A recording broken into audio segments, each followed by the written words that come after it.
लाचारी, बेबसी और अंतहीन दर्द। क्या उस व्यक्ति की पीड़ा की कल्पना की जा सकती है जिसने देश की रक्षा की कसम खाई थी लेकिन परिवार अपनी पत्नी की रक्षा ना कर सका। उसकी बेबसी की कल्पना कीजिए जब उसके घर को आग के हवाले कर दिया गया, उसके फसलों को बर्बाद कर दिया गया। उसके दर्द की कल्पना कीजिए जब दरिंदों की भीड़ उसकी पत्नी के कपड़े नोच रहे थे।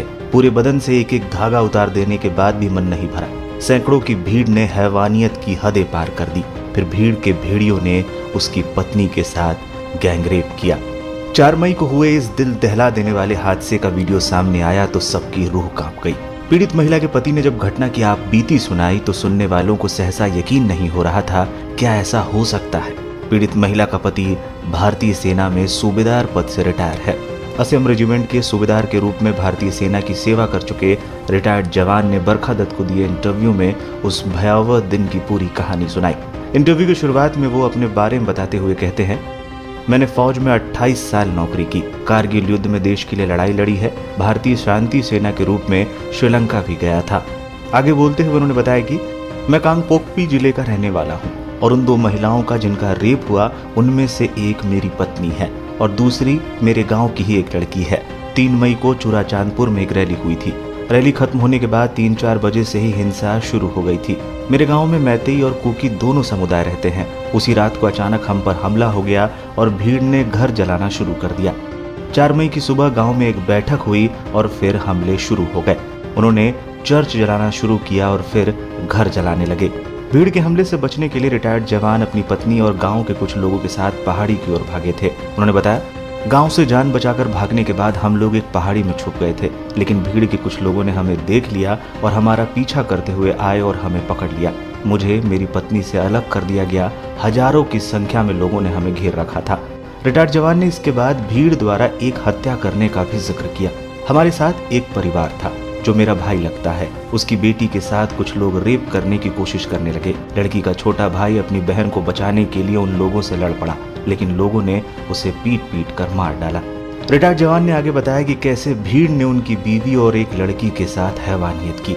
मेरी बीवी और लड़की को धमकी दी गई कि अगर कपड़े नहीं उतारे तो गोली मार देंगे। पूरा नंगा करने के बाद लड़की और मेरी बीवी के साथ गलत काम किया।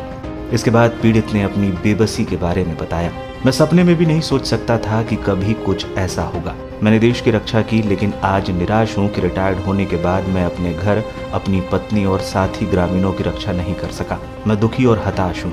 मैं चाहता हूँ कि उन लोगों को कड़ी सजा दी जाए जिन्होंने घर जलाए और महिलाओं का अपमान किया है।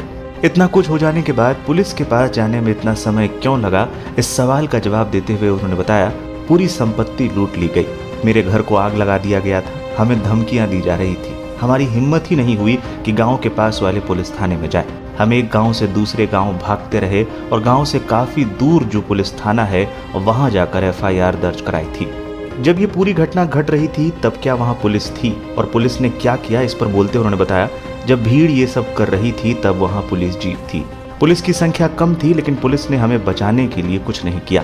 क्या आपको अब भी डर लगता है? क्या आप अकेला महसूस करते हैं? इस पर बोलते हुए उन्होंने कहा, मैं अकेला महसूस करता हूँ। मैतेई लोग संख्या में ज्यादा हैं, हम कुकी लोग कम हैं। हमारे साथ जानवरों जैसा बर्ताव किया जा रहा है, मारा जा रहा है। हमारी लड़कियों के साथ रेप किया जा रहा है। उनके साथ कैसे रहें, कैसे अपनी जिंदगी बचाएं? 65 साल के रिटायर्ड जवान ने आगे कहा कि उनकी पत्नी डिप्रेशन में चली गई है। हमारे बच्चों की देखभाल के साथ वो सामान्य स्थिति में आने के लिए संघर्ष कर रही है। मैंने युद्ध देखा है, कारगिल में आगे रहकर लड़ाई लड़ी है। अब मुझे अपनी जगह युद्ध के मैदान से भी ज्यादा खतरनाक लगती है। बता दें, अब तक मणिपुर पुलिस ने इस मामले में 6 आरोपियों को गिरफ्तार किया है। 4 मई को मणिपुर में 2 महिलाओं को निर्वस्त्र कर घुमाने के मामले में गिरफ्तार आरोपियों को शुक्रवार को 11 दिन की पुलिस हिरासत में भी भेज दिया गया। इन लोगों को घटना का वीडियो शेयर होने के बाद गिरफ्तार किया गया है।